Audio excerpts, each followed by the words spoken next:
Instagram has a new update where we can change the boring default note color to blue.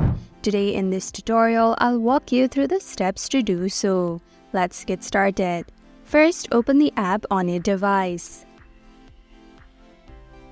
Tap on your profile picture at the bottom right.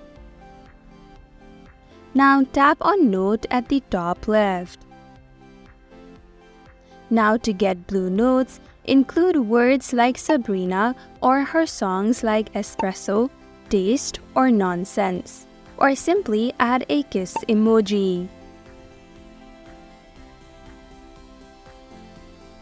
Now tap on Share to get the color. And that is how to add blue notes on Instagram. Thank you for watching Online Help Guide. Hope this video was helpful. If it was, then hit the like button and comment down if you have any questions or feedback. Also, if you're new to our channel, subscribe and hit the bell icon so that you don't miss our upcoming videos.